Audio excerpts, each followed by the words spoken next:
أعوذ بالله من الشيطان الرجيم. بسم الله الرحمن الرحيم. يا أيها الذين آمنوا لا تقدموا بين يدي الله ورسوله واتقوا الله إن الله سميع عليم.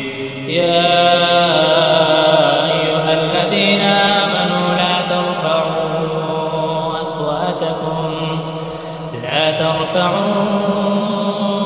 أصواتكم فوق صوت النبي ولا تجهروا له بالقول كجهر بعضكم لبعض أن تحبط أعمالكم وأنتم لا تشعرون. إن الذين يغضون أصواتهم عند رسول